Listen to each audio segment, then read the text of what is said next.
Assalamualaikum warahmatullahi wabarakatuh. Shalom, Om Swastiastu, nama budaya, salam kebajikan, rahayu buat teman-temanku sebangsa dan setanah air.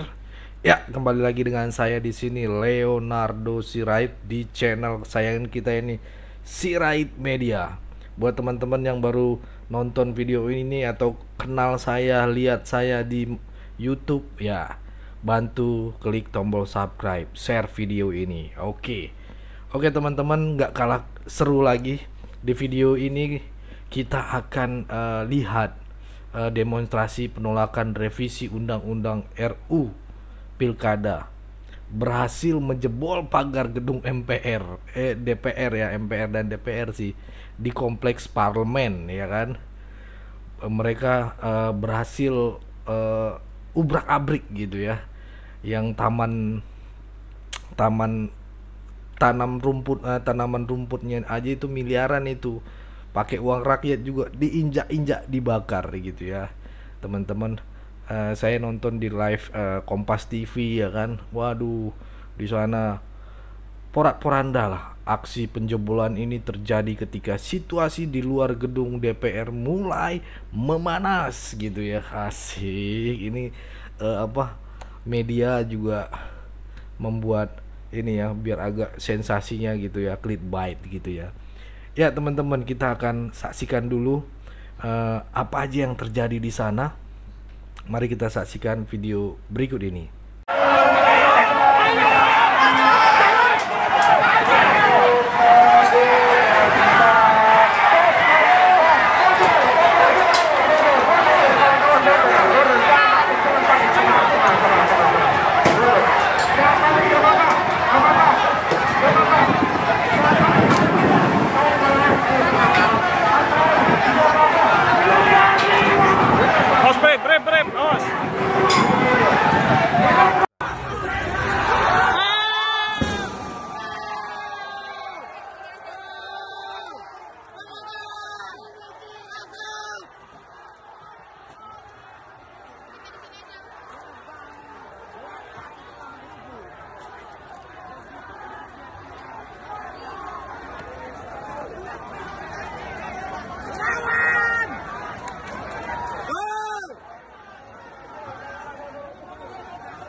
Baik kawan-kawan, terus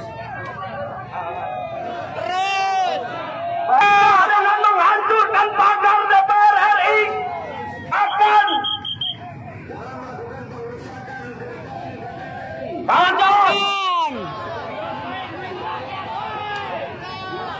kawan-kawan semuanya.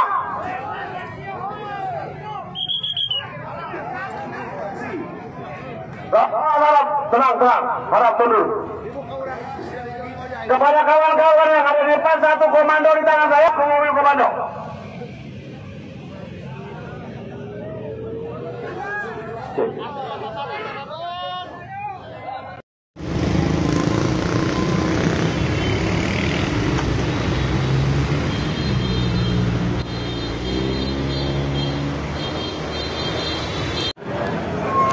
Sekilas pandangan mata ini baru dari UGM. Ini teman-teman mahasiswa UGM yang siap berangkat menuju ke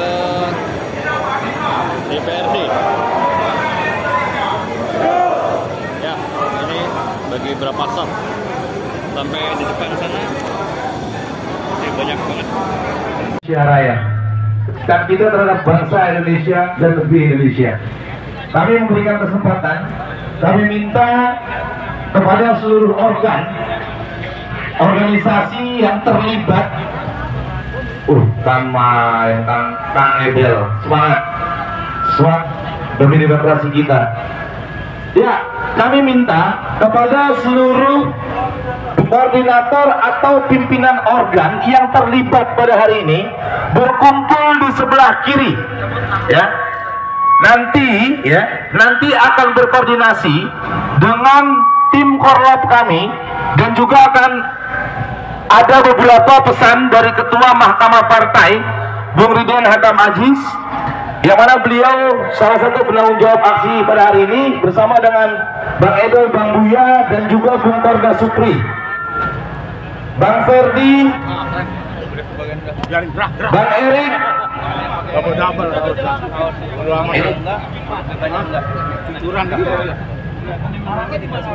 Sekali lagi kepada seluruh elemen, seluruh organ yang terlibat pada hari ini, silakan kumpul para korlap, berkumpul di depan mobil komando. Kita koordinasi sejenak. Pak Korda Supri, Pak Korda Supri, Bang Korda Erik, Korda Supri, Korda Erik merapat dulu, dampingi Bung Riden, Presiden dari FSPMI, Bang Edoy, Bang Ferdi.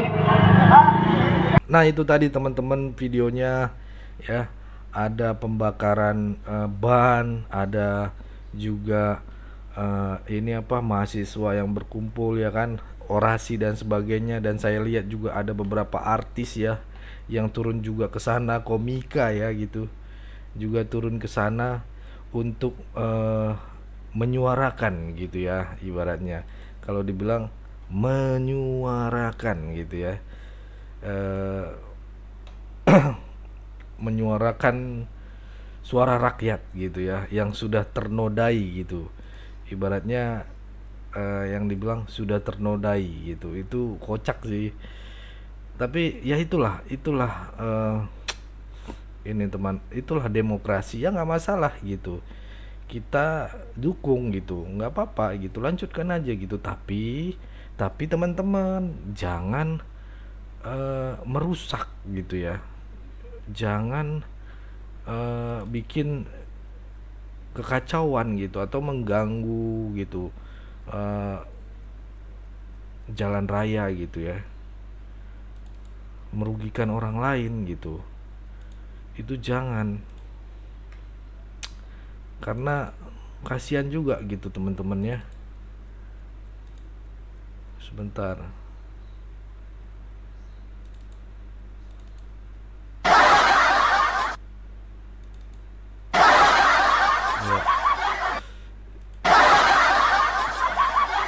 Nah,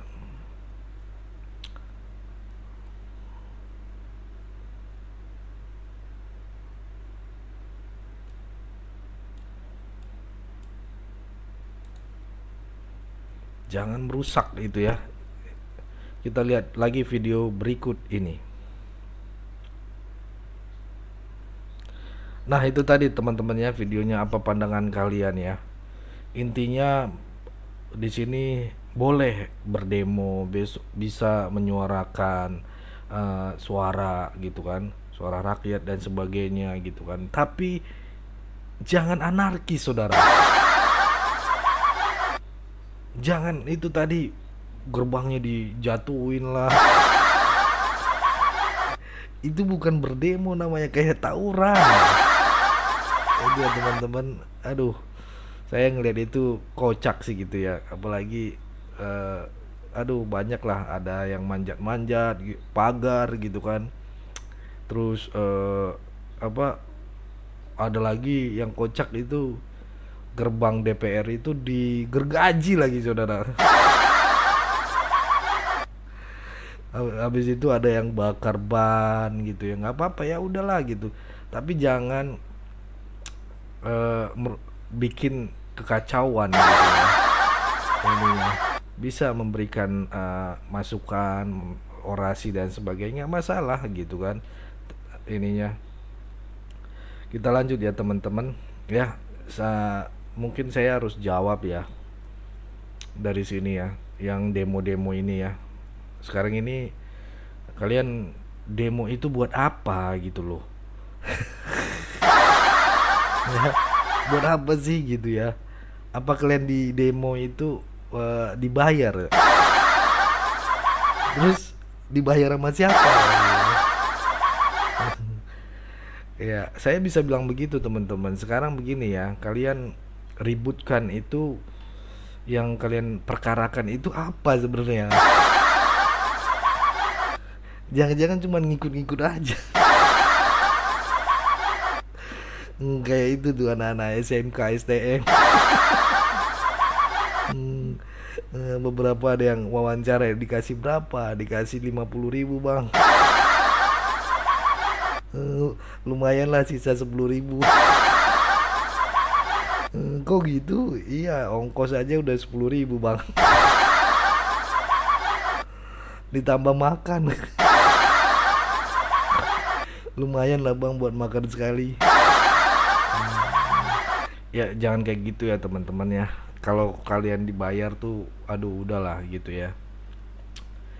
Sekarang begini ya, kalian ributkan apa gitu kan, perkarakan itu apa, ada kenapa DPR menolak nih, saya jelasin nih sedikit nih ya. Kalau aku bisa kasih masukan, perlu kita luruskan ini ya teman-teman. DPR tidak pernah menolak putusan MK ya. DPR itu tetap akan menjalankan apa yang menjadi putusan MK. Tapi nanti 2029. Bukan menolak, hanya menunda gitu loh. Bukan menolak teman-teman, itu menunda. Sabarlah, 5 tahun itu sebentar lah itu kawan. Ya, kalian sabar sedikit lah. Sabar sedikit, kenapa gitu kan? Ingat ya, jangan pernah ada kata-kata bahwasannya DPR menolak.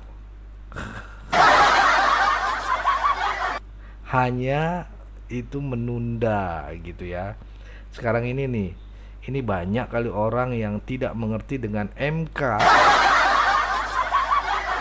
Ya mereka berpikir bahwasannya ketika MK sudah mengeluarkan putusan, maka secara otomatis undang-undang putusan itu sudah bisa menjadi undang-undang. Oh, tidak begitu Pak Guso. Tidak segampang itu kawan. Ya. Itu tidak bisa teman-teman.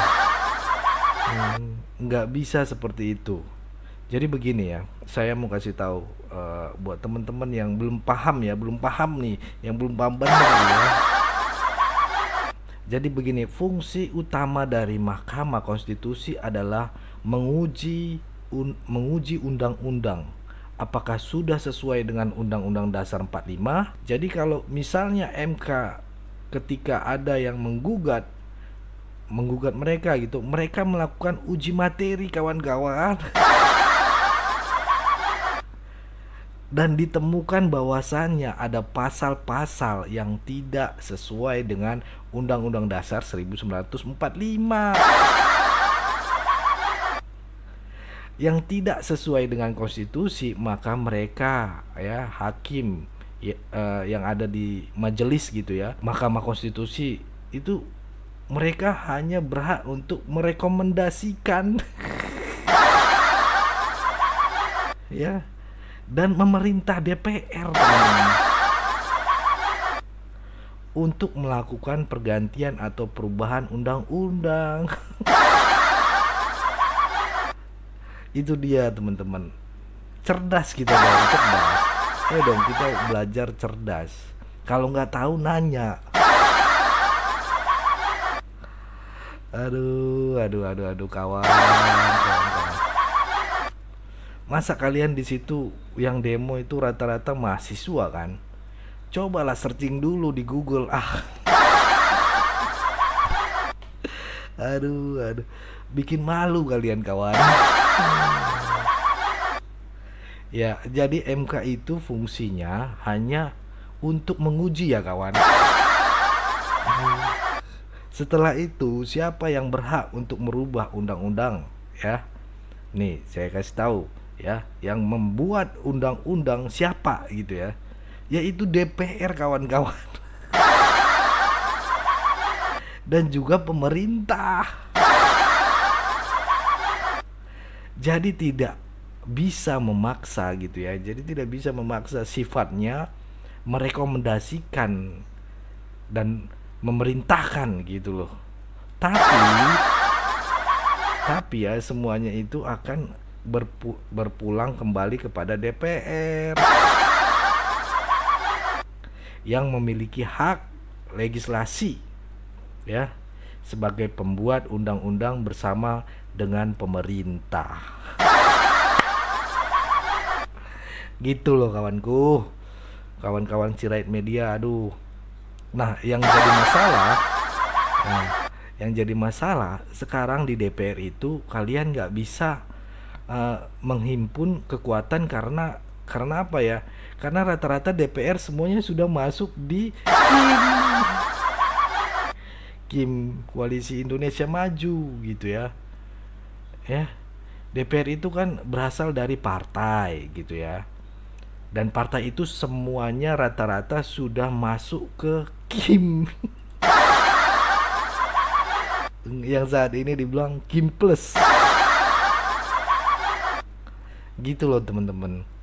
Yang tersisa hanya yang tersisa itu hanya PDI. Yang menolak ya. Jadi itu teman-teman ya. Yang menolak revisi undang-undang itu. Karena dia sendiri. Gitu loh teman-teman ya. Kan cuman dari PDIP doang yang lain enggak. Ya kan, coba yang udah tinggal sendiri siapa? Cuma PDIP kawan-kawan. Aduh, cuma PDIP, yang lain enggak gitu ya. Itu makanya jangan terlalu jumawa. Jangan menentang-nentang kalian itu merasa sudah sebagai penguasa legislatif gitu ya. merasa kalian itu suara terbanyak. Jadi juga suka kalian gitu ya. Ya kalau satu partai lebih banyak kalian dari partai yang lain, tapi kalau yang sudah gabung semuanya mau ngomong apa lagi?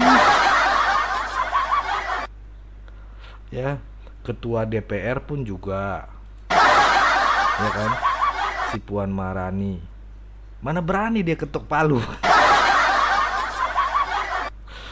Ya kan, mana berani dia ketok palu teman-teman. Karena dia sendiri.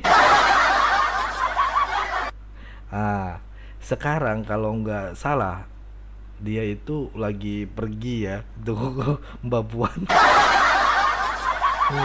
Kemana tuh Mbak Puan? Kunjungan tuh kata Masinton ya. Kunjungan kerja gitu. Yang penting dia kan kerja saudara. Nggak lagi liburan. Aduh, ini yang perlu harus dimengerti ya. Gitu, jangan seenak perut kalian saudara. Orang banyak nggak ngerti nih ya kan. Putusan MK harus segera dilaksanakan ya. Biar tahu nih teman-teman, putusan MK ini harus segera dilaksanakan. Nggak ngerti kalian membuat undang-undang. Itu DPR bukan MK. Yang buat undang-undang itu DPR kawan, bukan MK. Aduh. Nah, ingat ya kawan-kawan, MK itu sifatnya hanya menguji gitu ya, menguji. Makanya itu yang dinamakan dengan judicial review. Ngerti ya? Iya, tapi kembali dulu nih kita ke masalah demo ini ya kan. Agak seru ini teman-teman. Tapi waktunya kita udah 16 ini nih, tapi kita lanjut dulu ya. Ya, masalah demo ini ya kan.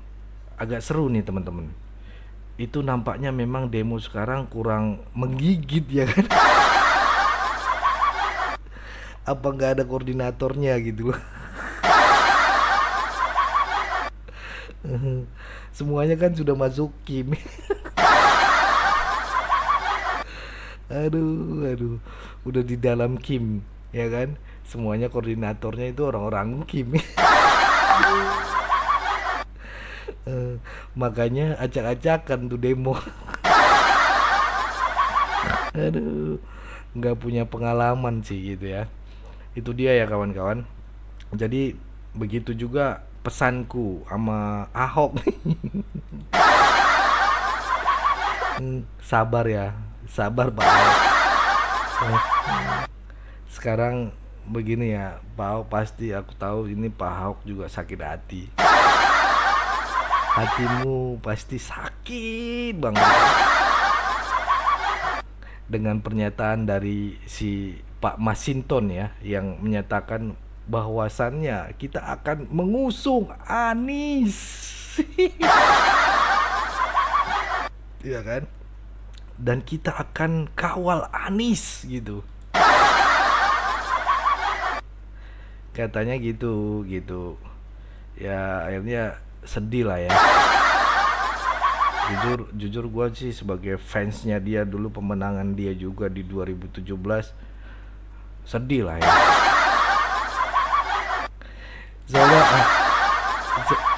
Soalnya nggak dilirik teman-teman. Iya, aku ngerti lah Pak Ahok. Ngerti banget kita perasaan Pak Ahok. Kayak gitulah ya, perasaan Pak Ahok nggak dijadikan di pilkada. Padahal udah bela-belain Pak Jokowi, udah bela-belain Bu Mega. Sampai resign lagi dari Pertamina ya kan. Aduh. Ya. Coba seorang tokoh bernama BTP ya. Bayangin teman-teman ya. Kita balik ke kita ke BTP dulu ya. BTP adalah kader PDIP yang selama Pilpres itu berani senggol-senggol Jokowi dan Prabowo. Terus dia udah capek-capek gitu resign dari komisaris. Bayangin, komisaris Pertamina loh. Dia resign karena dukung PDIP dan Ganjar. Ditambah lagi Ganjarnya kalah 16%. Aduh. Malah nggak dilirik sama Ibu Mega. Aduh, miris ya teman-teman. Ibu Ketum tidak melirik dia sama sekali. Astaga. Bayangin teman-teman ya, dia itu adalah kader terbaiknya PDIP kalau saya bilang ya, malah nggak diajak gitu. Padahal dia datang terus acara PDIP. Yang dipilih Anies. Yang bukan kader PDIP. Aduh, hancur.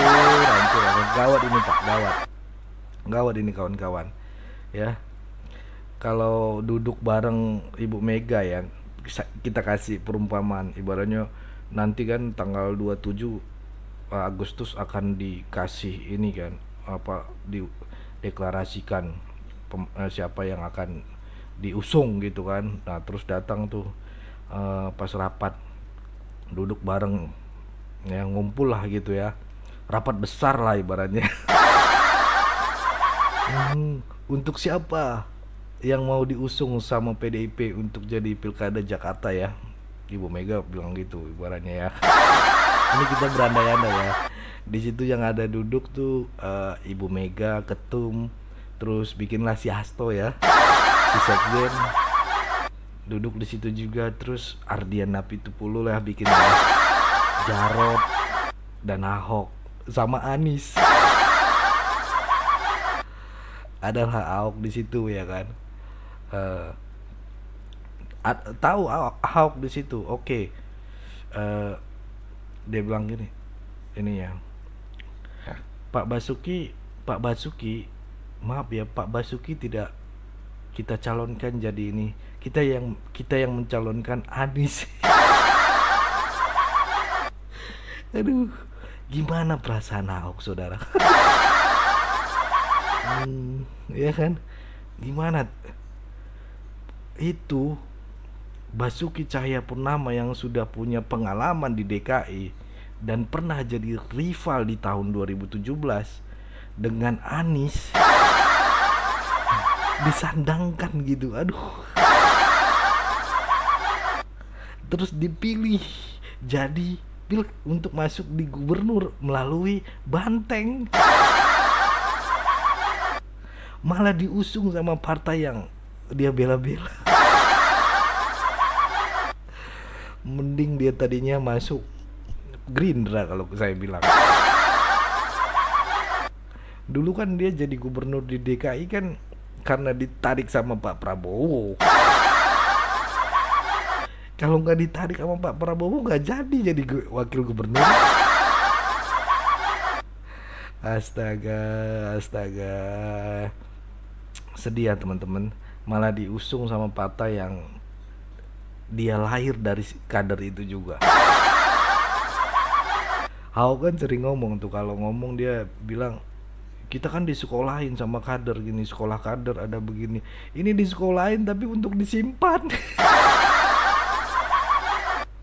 Iya, untuk disimpan jadi barang antik lah gitu ya. Mau dibuat apa gitu ya namanya Ahok ini. Kalau saya udah deh. Saya minum racun. Soalnya ini ibarat diracuni gitu sama ibu angkat sendiri. Aduh miris ya. Harus apa ya?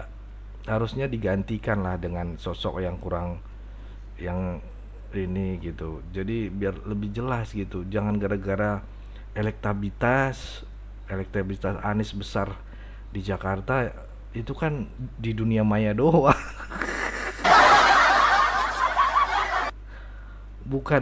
Bukannya PDI itu kan melahirkan banyak kader-kader juga yang bisa kerja gitu ya. Malah ini cari elektabilitas. Apa dendam gitu ya sama Pak Jokowi. Aduh.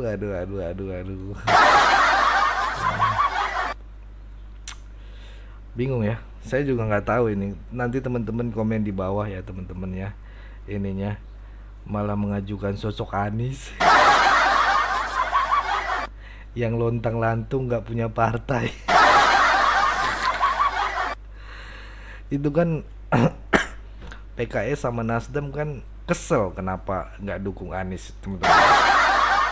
Ya. Kalau tahu ceritanya teman-teman, karena Anies nggak mau jadi kader partai gitu. Dia pengen dia itu bisa jadi gubernur dari kehebatannya sendiri. Nah itu teman-teman. Jadi harus tahu teman-teman ya, dari kehebatannya sendiri, karena PKS sudah bilang kamu kalau pakai baju putih ini kita akan fight gitu kan. Tapi dia nggak mau. Kelamaan ditinggal. Ya itu karena dia berpikiran gini, gua itu jadi gubernur tanpa masuk harus ke partai gitu. Gerindra ngusung gua. Nah, gua jadi calon presiden ya, calon ya. Tanpa masuk ke partai itu, Nasdem dukung gua, PKS masuk dukung gua gitu, P3 dukung gua. Itu teman-teman ya. Dia merasa hebat gitu ya. Makanya kedua partai itu sekarang gabung ke Kim. Coba dia mau, pasti didukung sama PKS ya, sama Nasdem gitu. Tapi ya karena sombongnya ini, ya, Anies gue jadi calon presiden katanya gitu. Anies gue jadi calon presiden tanpa harus masuk partai bisa kok. Marah lah itu Surya Paloh. Gua capek-capek bikin partai, lo malah ngemeng begitu. Kata Surya Paloh, tenggelamkan dia. Kata ketumnya PKS, tenggelamkan dia. Langsung gabung ke Kim, ya kan? Aduh, macam mana itu ya? Udah ku bilang kan, kalau sempat Anies memang dicalonkan PDIP, itu artinya darahnya Anies lebih merah daripada darahnya Ahok di Banting, kawan-kawan. Ya kan, ibarat kata dikeluarkan gitu kan. Ibarat kata kalau di rumah, di keluarga gitu ya, kita kasih contoh ya, Ahok itu anak pertama tapi dari istri selingkuhan.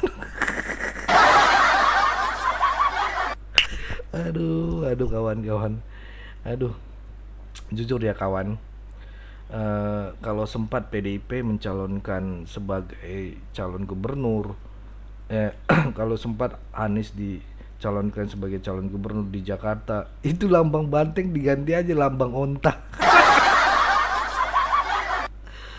Ganti aja sekalian gitu teman-teman ya, namanya kan banteng ya, ya kan? Banteng itu identik dengan garang, terus namanya banteng itu kuat gitu kan, namanya banteng itu ya siap tempur. Kalau udah dibuka, kalau udah dibuka gerbang nih ya, gerbang pintu gitu, dia langsung nanduk gitu, langsung nanduk aja gitu, cari mana mau diajar gitu kan. Kalau banteng ya, kalau banteng. Nah kalau onta di onta itu kalau dibuka pintu teman-teman, dia keluarin pala dulu, ngeliat kanan kiri. Ngeliat kanan kiri teman-teman. Sadar gak kan kalau di sirkus itu lihat ketika ininya dibuka pintu ini kan langsung banteng, darahnya merah gitu kan. Cari mana yang berbaju merah, kain merah, diajar semua. Ya kan? Nah kalau onta, dia dibuka nih kandang, sek dibuka, cuman pelongo-pelongo. Gitu lah teman-teman ya. Aduh, aman ya teman-teman. Kita happy lah karena ini hari Jumat ya kan, jadi happy lah gitu, humoris lah. Masa kita politik itu dibawa ini aja happy gitu loh, jangan emosian gitu loh, malu kita ya. Gimana menurut kalian ya? Kalau tadi ya peribahasa saya ya itu. Masuk logika nggak peribahasa yang saya kasih contoh tadi? Kalian bisa kan bayangkan? Oke. Ingat ya, kalau saya punya prinsip kawan-kawan, ya, punya prinsip memajukan kader sendiri, ya, atau prinsip memajukan anggota saya sendiri. Ini sejak kapan kawan-kawan kalian bisa gabung sama anak-anak abah? Anak-anak abah ini, banteng bisa bergabung dengan abah. Hati-hati kawan, hati-hati partai PDP ya. Jadi cuman tempat boncengan aja untuk anak-anak abah. Iya dong, tempat boncengan aja gitu ya. Jangan sempat ya, hati-hati ya. Jangan sempat banteng didudukin sama abah. Tanduknya dipegang gitu. Ya kan? Mentornya abah. Hati-hati gitu. Ini gawat teman-teman. Jangan nanti nyuncep.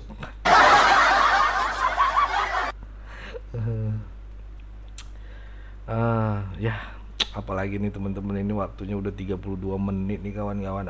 Astaga. Kalian nonton kan nanti sampai habis nih. Ya kan? Itu ya teman-teman. Dan juga biar tahu ya. Jadi kita tahu lah gitu. PD itu kan banyak akar rumputnya gitu, wong Cili gitu kan. Udah kalangan bagus lah gitu. Kalau Hasto bilang akar rumput gitu kan, masa dia gandeng si abah? Iya kan? Ini kan kocak temen-temen. Kok jadi lebih berkuasa anak-anak abah daripada anak-anak banteng ya kan? Aduh, kalian komen lah di bawah ya. Atau apapun itu. Kalau saya bikin nanti, mungkin saya bikin judulnya ini anak abah naik banteng. Ya. Banteng dikendarain oleh anak-anak abah. Aduh. Ingat dong dulu pas Gerindra ajukan Anies jadi rival ya kan. Banteng itu keluar-keluar maju duluan gitu. Soal sentimen agama, soal ini gitu kan. Tapi kok sekarang malah dia itu mendukung abah. Mendukung abah yang gak bisa kerja. Bisanya cuma jawab-jawab doang. Aduh, lihat di Jakarta apa yang dibangun sama Ahok. Apa yang dibangun sama Ahok dibongkar lagi sama abah. Iya teman-teman ya, apa yang udah dibangun sama Ahok itu diobrak-abrik sama si abah. Diganti sama dia. Nggak percaya. Contoh ya, kayak rumah sakit diganti nama jadi rumah sehat. Ya, terus itu apalagi ya, pokoknya banyak teman-teman yang nempel itu. Terus dia bikin apa, bikin patung dari bambu atau dari apa gitu. Itu miliaran teman-teman. Terus 2 tahun kemudian dibongkar. Ditambah lagi apa ya, ya itu tuh bikin JIS, Jakarta International Stadium ya kalau nggak salah ya. Tapi nggak kepake. Karena apa? Karena nggak ada parkirannya. Orang mau nonton di sana parkirannya jauh. Jauhnya juga nggak kalah kabut gitu. Harus naik motor atau naik mobil berapa kilometer gitu, harus parkir jalan. Makanya konser ngap ngeliat dia nggak ada parkirannya. Tapi itu stadion muat untuk 80.000 bahkan 100.000 penonton. Ngapain buat banyak-banyak buat penonton tapi nggak bisa dibikin parkiran? Kan kocak saudara. Masa orang nonton bola gitu ya nggak ada tempat parkirnya kan? Kan ini benar-benar kawan-kawan. Saya nonton, buset ini jauh banget ini. nggak semuanya harus diterima lah ya buat PDIP. Namanya ya Ahok itu kan udah loyal gitu ya, loyalitasnya di Jakarta juga diakui, nggak main-main kalau menurut saya teman-teman ya. Pendukung Ahok itu banyak itu, jumlahnya itu nggak main-main. Dan kalau memang harus ini maju pasti turun gitu, kayak pendukung Ahok, Jokowi juga. Tapi masalahnya nggak dipilih ya, banyak itu ya kan. Saya yakin banyak sekali, tapi nggak sebanyak demo kayak yang di MK kawan-kawan. Itu aku jamin kalau Ahok maju, pengikutnya yang dulunya bersatu Jokowi Ahok akan bersatu ya, dan nggak akan ikut demo. Nggak bakalan ikut demo kawan-kawan, karena mereka itu udah tahu, udah melihat kinerja yang udah dibuat ya. Kita sudah lihat lah ya kinerja Ahok waktu dia menjabat jadi gubernur ya. Ya itu teman-temannya. Mereka mengatakan bahwa kita berharap yang kita majukan adalah kader sendiri gitu ya. Saya setuju tuh yang diomongin sama siapa, Eriko ya, atau elit-elit, ada beberapa elit-elit PDIP yang mengatakan kita akan mengajukan kader sendiri gitu. Seperti apa yang dibilang Ahok juga, pasti akan mengajukan kader sendiri. Tapi apa yang dibilang sama si Tepu itu ya, dia bilang akan mengajukan Ahok. Astaga. Padahal masih ada Ganjar lagi. Tapi Ganjar kayaknya udah redup, saudara. Jadinya nggak ada pilihan, harus Anies. Ya. Tapi menurutku ya teman-teman, mereka itu memang kayak ini ya, kayak gol bunuh diri. Ya, iya beneran kalau sempat mereka mengajukan itu kayak gol bunuh diri kawan. Jangan kena gol bunuh diri deh. Nanti kena ban lagi YouTube kita ya bunuh diri.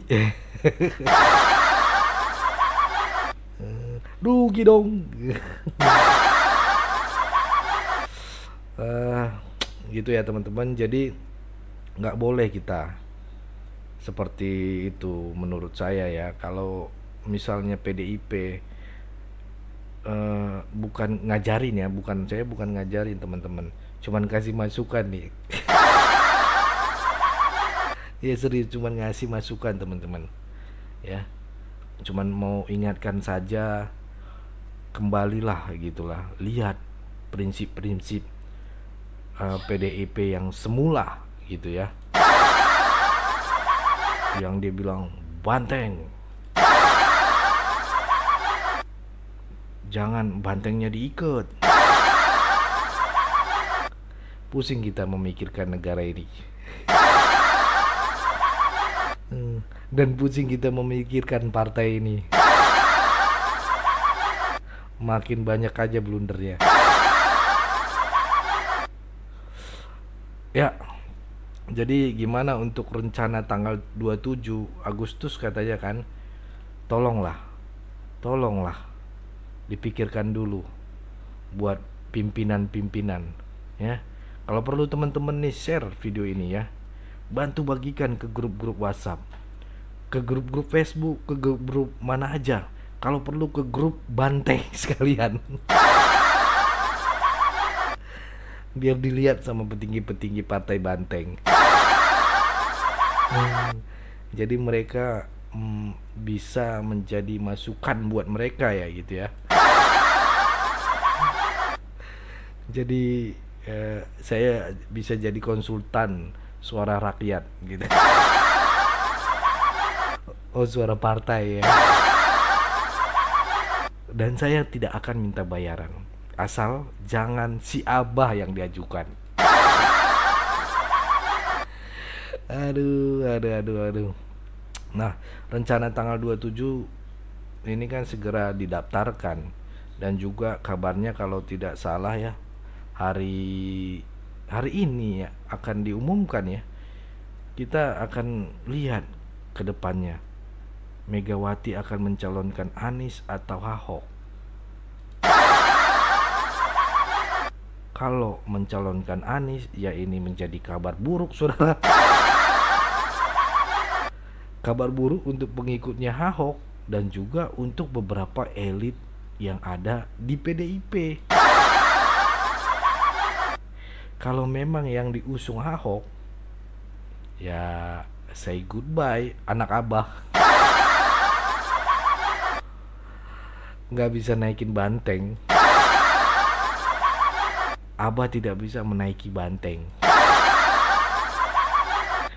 Kalau kita naik banteng itu ibaratnya kayak kita ngangon ini kan, teman-teman tahu nggak, kerbau gitu kan, kita kan dinaikin kerbau gitu kan, di atasnya gitu kan, cek gitu naik kan, itu sambil dipukul-pukul.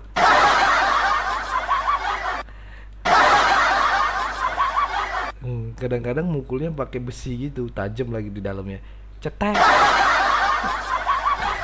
Gitu teman-teman ya. Ya itu teman-teman. Nah, kalaupun Ahok dipilih, ya minta terima kasih lah kepada Ibu Mega. Ibu Mega, terima kasih telah dipilih menjadi mencalonkan menjadi gubernur Jakarta. Ya nggak apa-apa, makasih. Gitu ya. Saya jamin kalau 5 tahun ke depan saya menang, saya akan memajukan Jakarta. Kalau versinya Anies ya, kalau versinya Anies nggak diterima, anak-anak Abah selamat tinggal. See goodbye mama, anak Abah. Ya, selamat tinggal, goodbye Abah, ya kan. Ya teman-teman. Jadi kalau di sini gue bilang ya, ini PDIP ini mereka ini udah terhimpit kalau saya bilang ya. Oh bukan terhimpit, tapi terjepit. Tapi bukan terjepit kayaknya. Apa ya enaknya ya? Terjepit, betul. Terjepit di antara dua pilihan, antara A dan A, antara Ahok dan Anies. Ini ibarat makan buah si malakama, teman-teman. Dimakan mati bapak, nggak dimakan mati ibu ketum. Oh, sorry. Maaf. Maaf.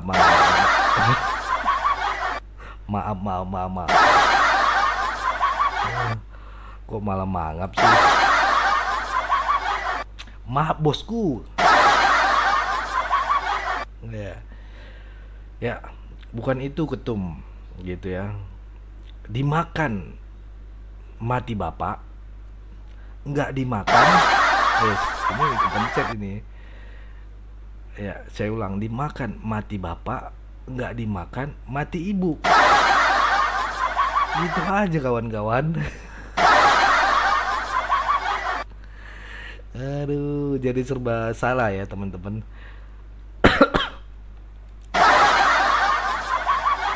Tapi jujur, kalau saya bilang aku tidak setuju dengan ada tulisan itu di tempat-tempat yang lagi demo, teman-teman.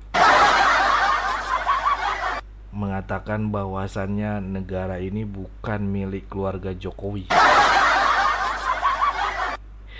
Negara ini milik rakyat Indonesia. Siapa yang bilang rupanya milik Jokowi? Bukannya selama ini kalian yang bikin bahwa negara ini seolah-olah punya kalian? Nah, bodoh pe. Selama 10 tahun ini kalian merasa sebagai partai besar, terus bilang presiden punya kalian. DPR merasa itu semuanya punya kalian. Ya, karena kalian yang paling banyak. Partai penguasa yang bisa jadi di yudikatif juga merasa punya kalian. Gitu jadi ya. Jangan kalian bilang seperti itulah. Coba presiden mau kalian atur-atur. Masa presiden kalian atur-atur, tapi sebentar lagi tidak ada lagi kawan-kawan yang bisa diatur-atur. Tenang kalian ya. Tenang kalian ya. Jujur ini aku bilang sama kalian ya. Ini dengarkan kalian ini. Harus kalian dengarkan ini, Kak. Ya. Dengarkan ya. Saat ini Prabowo bisa nggak bisa berbuat banyak ya teman-teman. Ingat ya, saat ini saat ini Pak Prabowo tidak bisa membuat banyak. Ingat, saat ini Pak Prabowo nggak bisa berbuat banyak karena menunggu pelantikan. Begitu pelantikan, ada yang berani coba. Habis kalian. Habis kalian dibabat. Ya, gitu ya teman-teman. Beda pola pikir leadership Jokowi dengan Prabowo. Saya tahu. Beda banget bos. Belum pernah kalian kena libas ya. Jangan main-main kalian sama mantan jenderal TNI itu ya. Dikipas kalian. Ya kan? Kalau Jokowi masih bisa lah kalian fitnah-fitnah, kalian omong-omongin. Coba kalau Prabowo, dikipas kalian. Ditenggelamkan kalian. Belum pernah kalian terjun dari pesawat tempur yang terbang di atas 5.000 kaki. Belum pernah kan? Itulah. Dia udah pernah kawan.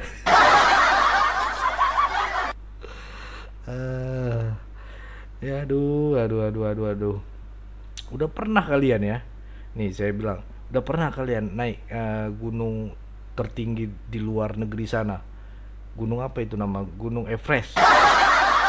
Kalau nggak salah ya, Gunung Everest. Berapa ribu kaki tuh. Ya. Udah pernah kalian? Dia udah pernah kawan. Belum lagi cuaca yang ekstrim dan suhu udara yang nggak normal ya. Udah pernah kalian? Belum pernah kan kalian? Dia udah pernah.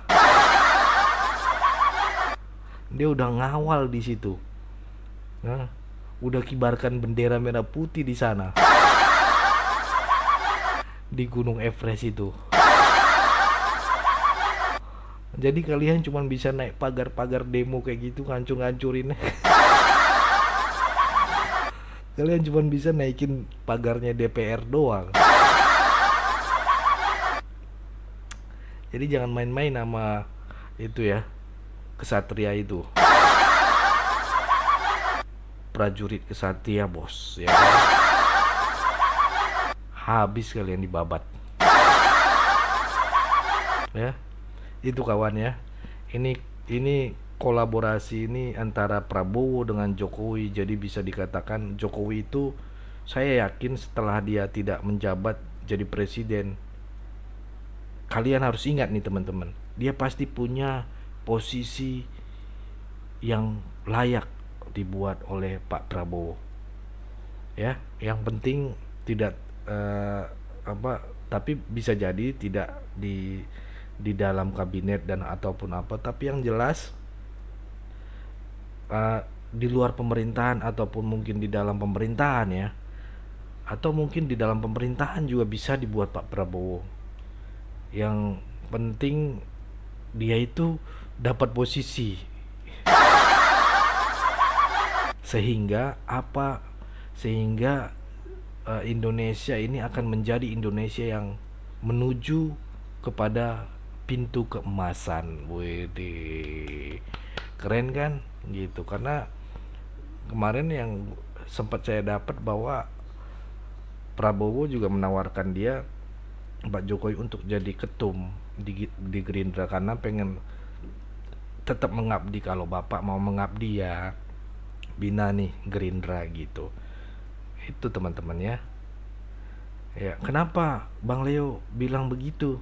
Karena kita bisa melihat sendiri teman-teman, bagaimana Jokowi dengan segala kebijakan, terus mungkin tidak disukai oleh beberapa kalangan ya kan, tidak disukai beberapa pihak, tapi terbukti beliau selama 10 tahun ini sudah membawa kita ke gerbang kemajuan, sudah membawa kita menuju setengah jalan menuju Indonesia emas itu. Ingat ya, setengah jalan. Harus kita garis bawain itu teman-teman. Kenapa aku bilang begitu? Karena Jokowi Widodo adalah satu-satunya presiden yang mampu memiliki visi dan juga mengimplementasikan dan juga bisa mengeksekusi apa yang menjadi mimpi dari presiden sebelumnya. Ingat IKN. IKN itu inisiatornya bukan Jokowi. Mulai dari zaman Soeharto, Soekarno ya, sudah dirasa Indonesia harus punya nama ibu kota negara yang baru. Karena apa? Karena dinilai ya dari histori, dari faktor alam, dari faktor kependudukan, dirasa perlu untuk pindah mencari tempat yang lebih baru lagi teman-teman. Jadi cuman waktu itu tempatnya memang tidak di Kalimantan aja gitu ya, kalau kita bisa flashback ke bawah. Tapi kita bisa melihat progres ya ke depannya, bahwa Indonesia akan menjadi emas ya.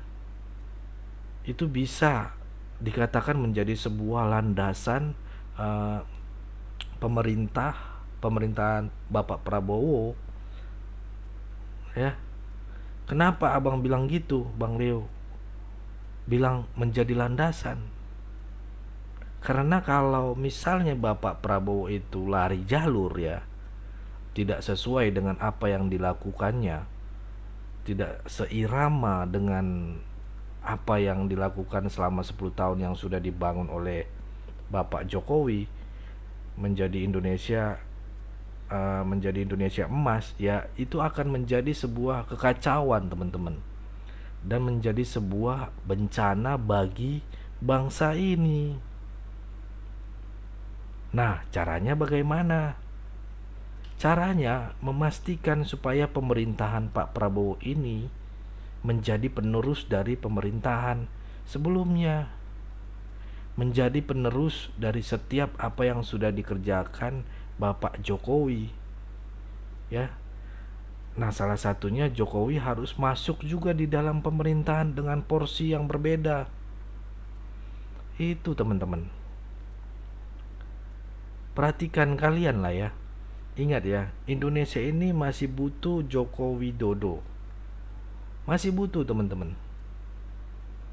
itu walaupun orang sipil ya, kalau bisa saya bilang strateginya Pak Jokowi itu dahsyat teman-teman. Ya, 2 kali lipat dari orang militer. Ngeri itu. Gitu ya. Nah, sekarang apalagi ditambah sekarang presiden terpilih dari militer. Jadi ini dikombinasikan dengan kreativitas dari Bapak Jokowi. Kan malapak langsung. Apa nggak hebat itu kawan-kawan?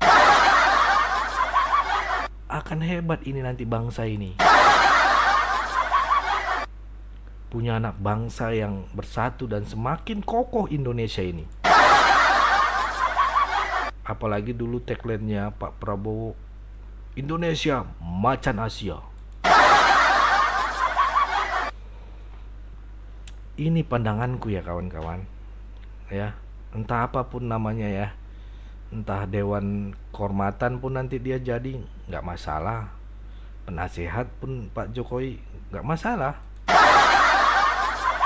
Ya, aku yakin sekali sebagai rakyat jelata ya, aku bilang Joko Widodo pasti masih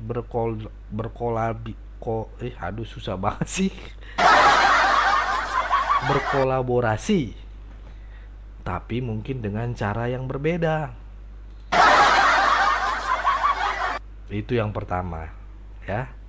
Nah, yang kedua, kenapa ada Kim plus dan atau Kim tambahan dengan plus ya?